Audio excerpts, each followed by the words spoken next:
everyone, Ed here from Soloed Quest. Welcome to the channel. If you're new here, we do some solo board game content here on Soloed Quest. Reviews, playthroughs, unboxings, all sorts of content catering to the solo board gamer. So if that's something that is of interest to you, please consider subscribing to the channel and sticking around for the journey, for the quest. All right, so today I'm going to review Escape Plan from Vital Lacerda. This is a long overdue, as with other reviews that I will be trying to catch up here on the channel with the content, because again, I was changing setups and I couldn't record it properly. So yeah, Escape Plan. So this is going to be a different one from my next reviews, which will have a top-down view of the game as well. While I'm talking about it, I'll have the game set up here on the table to make things easier to talk to you and to show you the components, etc. This one I will not be able to do so because I don't longer own the game, which should tell you right away what I think of it. Now let's start with the positives here on Escape Plan, because that might seem like I don't like the game, and that's not quite what I have to say about it. So Escape Plan, again, it is a game from Vital Lacerda, a game where we are robbers. We committed a heist. We've hidden our money throughout the city, and we will be basically in turns. It's not exactly a worker placement, not exactly an action selection, but we will be moving around our pawn through the city, doing actions on certain locations, and we're trying to get our money back. On the solo mode, we are going against basically two AIs, but we are only competing against one of them, okay? So one of the AIs is just basically getting in our way, messing with our plan. The other AI, which is Costa, is competing directly against us. He's also getting money out of the city, and basically at the end of the game, whoever has the most money wins. And you actually can lose directly against the AI if you aren't able to escape the city. So it's not just points, you have to actually be able to escape the city. That's important. So what do I think of Escape Plan? So let's go into the positives first. Well, production value, that's obvious. I can't unfortunately show you right now, but if you look at the playthrough, you can see how good the game looks. Tiles are super thick. Everything is really good quality, very sturdy, very durable. It's really, it's good to, it's a good game to handle. I mean, in terms of just the overall presence on the table and how good it feels to actually move all the pieces and use them, it's like 5 stars. But again, you pay for it, so honestly it's kind of expected. So I can say it's a fantastically positive, because I've paid for it. I mean, it's an Euro game, so it's not cheap. So if the components were subpar, honestly, for like $100 or maybe a bit more, that would be like a super downside to it. Okay, so yeah, I've paid for that quality. People paid for that quality. So it's an expected quality in that sense. So yeah, that's, again, this was supposed to be a positive, and it is. The game is fantastic in terms of quality. But again, price. If it was like a $60 game and it had that quality, then yeah, definitely super positive about it. But as it is, well, it is what it is. So artwork is fantastic. Unotool did a very good job with this game. I really appreciate the overall look and the graphic design of everything. It looks stunning, and Unotool has that little bit of magic where he can make very different styles, and they fit the theme very well. He did so with this game as well. The map looks a little bit crazy. At first I wasn't a big fan of how the tiles look on the map, but honestly it grew on me, and now I really like it. I really like the whole complete map on the table. It looks good, really easy to spot things. So the distinction he made on each of the tiles actually helps with the gameplay. It helps with the accessibility of the game itself, and again, very rapidly getting all the information you need to make your choices during your turn, because, well, it is a bit of a brain burnery. Well, although it's not the most brain burnery game. It's one of the lighter Lacerdas, but yeah, the artwork is definitely again good job from you, Notul, as he always pretty much does. Then the game itself. I mean, I really appreciate the marriage of these Euro games with well, not out of the box or not merry trash mechanics, but uh, removing them from that very static worker placement or action selection. That's why I was having a bit of trouble because I can't really describe it. But basically, you want to do actions, but you're moving around the board. It's not really a traditional Euro in that sense, and I really appreciate that. I think Euros definitely have been evolving. They're not that dry as they once were. Where I mean, again, like I said, they were really basic. You had that little tableau or just a board. You're just choosing where to place your workers. No, things have been evolving greatly. Lacerda has definitely been one of the great Euro designers. I mean, if you look at his games, they all look very different, very unique, with great mechanics that really tie into the theme itself, and this one is no exception. I think the game really is really very well married with the theme. Mechanics and theme are fantastically. You really feel like you're kind of doing what you are in the game. In that sense, it is very, very good. And it again, it's an evolved Euro. An involved Euro. You're really into it when you're playing, and I did enjoy all of my playthroughs. Well, not all, but I enjoyed playing the game. The thing, and I'll talk about why I got rid of it and why it's a big deal, because I don't get rid of games usually.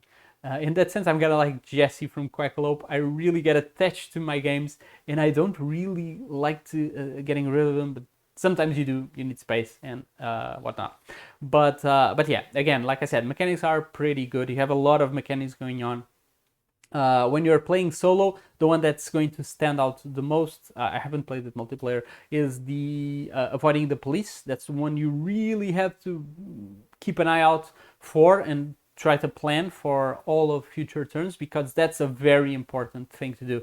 If you aren't looking at the where you want to go, you kind of have to plan where you want to go next and see, can I get there safely because of the policeman in the way. If not, you kind of really have to get a way to go there, and you have a lot of options. You have those biker gangs. You have the cards, the contact cards. You have tiles you can buy from the what's it called, those green tiles. I can't remember the name, but again, you have a lot of options to avoid the police. You have a lot of options to maybe heal, to move for your movement. So there's a lot of things that you can bet on to have a better future turn or turns. So in that sense, you are planning ahead, and the sense of accomplishment when that plan goes right is really good. So I really like that in the game. I don't think it's super complicated. His games have that that label attached to them. This one, I find it's I mean, it takes a bit to learn, because it's a big rule book, but once you do, I mean, it's not fairly simple, but it is a game that is not super heavy. Now the AI part is, I guess, the downside here, and what actually made me get rid of it. Now, while I did enjoy the games I played, I didn't have a bad experience. My issue with this game is that I was having the same experience on my latest playthroughs. And here's why. So when I got the game, so this is going to sound like more of a story, not a review, but when I got the game, I played my first game against Costa. I was obliterated. I think Costa did like 800 or 900 points, something like that. I was just doing, my business, going on my business, getting my stuff. I wasn't really understanding the interaction with Costa. So I did like, I don't know, 400, and Costa did like 800, 900, something around that. He did like double of my points. And I thought, this is impossible. There's no way that I'll ever win Costa. What is this? But then I did my second playthrough. I did a little bit better, but again, Costa was really had a lot of points. So I kind of went on Board Game Geek, and I was like, "What is this? Everyone's experience?" I was reading. I didn't make a thread, but I was reading a thread of someone who had a similar experience, and then someone actually said, "Look, you just read it. Costa just goes into either your tile or adjacent ones. Just use that into your advantage. Consider that." On every turn you are playing. So that's what I did. And then from then on, I think the first playthrough, right after realizing that, I think I won immediately. And but it was very close. And then on the other ones, there was no way Costa was going to win. So if you realize that, once you get to know exactly how to prevent Costa from winning, the game has no challenge. At least it began having absolutely no challenge for me. So it was basically what's the word I'm missing? How can I beat your score game? It became that for me. Costa was just an inconvenience on the map. Yeah, I still have to look at him and prevent him from getting stuff, like you saw on the playthrough. Those juicier convenience stores, I just push them away of the out of my way so that he doesn't go there either. So honestly, yeah, Costa becomes an annoyance and you're just trying to beat your score, which in some games that's okay. On this one, not so much. It's a long game. There's AI going around, and if there's AI going around, I want the AI to be a worthy opponent, and that's what I want to focus on, and not just trying to minimize the AI while trying to beat my score, if you know what I mean. So in that sense, it really left me with a sour taste. The AI, I think it's very limiting. Having Costa only go to your tile or the adjacent ones, while it seems like a good idea on paper, it was very limiting to Costa itself and made the game easier to beat, because you can just play the AI. I've talked about this on my review for Architects of the West Kingdom, where there's ways to play the AI into kind of having penalties, making sure you're winning because of you can kind of play and make the AI go for suboptimal choices, and it's exactly the same on Escape Plan. You can kind of force, well, not force Costa to go for suboptimal, but his optimal, you can kind of prevent it, and again, you can make it actually lose turns if you go to places he's been around. Okay, so if the locations are locked, if he visited everything surrounding in the tile you're on itself, he's not going to have a turn. I know that's the intended thing, but that doesn't make a good AI, because then people can play it and the challenge is just disappears. So that was the biggest downside. That's what made me actually sell the game. And like I said, I don't sell my games. It's very rare. But why did I sell this one? One, it's big. Two, it's pricey. It is for €1, it's pricey. I'm not really okay with this kind of prices for Euro games. Yes, the quality is fantastic, but do I need something that is as thick as my table to play a Euro? No, I don't need those thicker tiles. I mean, they are really thick. And if it's a game that I love, I think it's easier to pay for it, but you don't have the game yet. You don't know if you're going to love it. So yeah, it is hard to justify that purchase. I mean, if the game is not up there for what you paid, this one I had to get rid of it. Now, the AI is one part of it, and the other one is, well, it is replayability. While in replayability, the AI takes one part of it, and the other one is the actual game itself. Because like I said, I was having the feeling that I was playing the same game, not just because of Costa, but because of the overall flow of the solo game. So in the solo game, you, just like in the multiplayer, you pick up one of those escape plan cards, which tells you which locations you have to go, how much money is on each of them, and then Costa has his one hidden, which is a good thing. That's the thing I like the most in the AI, is not knowing when I go to a location, am I giving him a lot of money there or not, because I have no idea what his escape plan is. So that's a good thing. But then your card, your escape plan card, so you have your locations. So say the disco is the one that is worth the most, and the nightclub, sorry. And then there's the bar, is the one that is worth the least for the money you are getting. So when you are placing the map, you're the one who's choosing what goes where. So you get my point. What's the point of having different escape plan cards? There's in solo, I mean, there's really no point. If it's the bar that gives me the most, that's the one I'm picking from the thousand placing next to me. So I wish there was a way the map would actually generate itself. That would make a much more replayable game, much more enjoyable and challenging game. Because if I'm the one who chooses where everything goes in the city, I'll just make it optimal for me. It doesn't matter. It doesn't matter what my escape plan card says. I'm just. It could be the bar. It could be whatever. It could just have one location. That's the one I'm going to pick. I'm picking the better ones.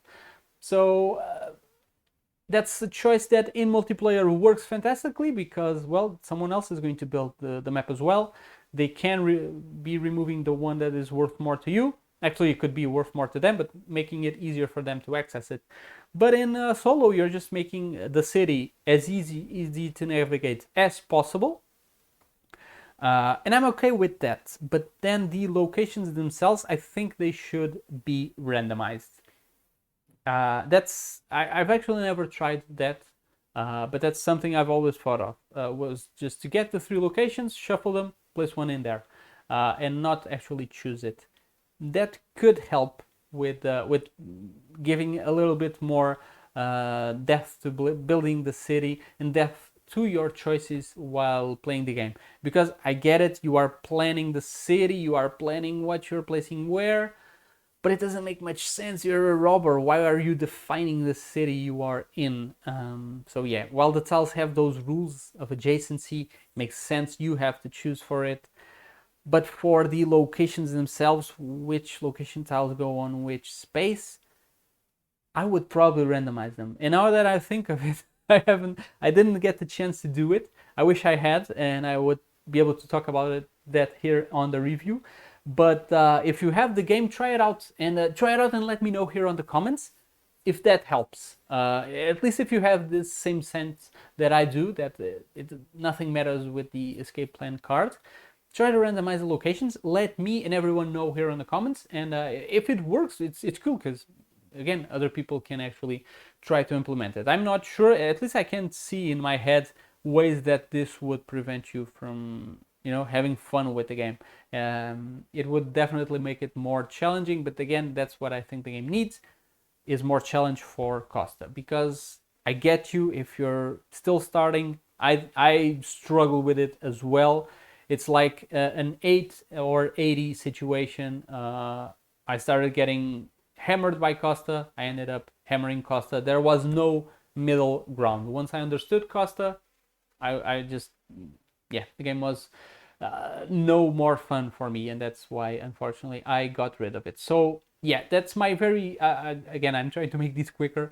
That was my review for Escape Plan. Unfortunately, it's a game that I do not own anymore. It was my first Vital Lacerda game. I still have more of his games, and I'm still pumped to play them. Make no mistake about it. I still have Gallerist, Lisboa, and On Mars, and I will definitely feature all of them if I can here on the channel. So again, while I'm still pumped for the other ones, Escape Plan was one that unfortunately did not speak to me at all. Again, it's a fun game, a fun experience. I think it's probably a fantastic multiplayer game, but for solo, it's really one that I would not recommend. If you're mostly going to play it solo, yeah, my recommendation is do not get this game, because it's going to once you get it, it grows old really quickly. Okay, so yeah, that's it. That's those are my thoughts for Escape Plan.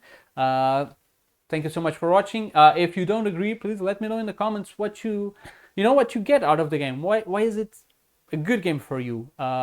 Please let me know. I don't own it yet, but say that someone, Vital or Eagle Griffin Games, got David Turci to do like another solo mode for the game, I would probably consider getting it again, because the theme is really great. I really like the theme. Again, I really like everything about the game except the experience of the solo mode. So if they did like an improved solo mode for it, or like an expansion like they are doing for On Mars, they did like a, I've heard rumors that there could be an expansion or another game which would be the heist, the actual heist, like a prequel. So that would be cool if it could implement something into Escape Plan and make the solo better for it. I would definitely consider getting the game once more. Okay, so this is not a love-hate situation here. It's just, well, I just grew tired of it. So yeah, those are my thoughts. But again, let me know yours in the comments if you don't agree. And yeah, sure, I would love to hear your thoughts on it as well. So yeah, that's it for me for today. Thank you so much for sticking around. Again, if there was value for you in this video, please do leave a like. Consider subscribing if you haven't. There are other reviews and other solo board game contents coming up very soon. And yeah, I will see you all in those new videos, hopefully. So until then, everyone stay safe. So long. Bye bye.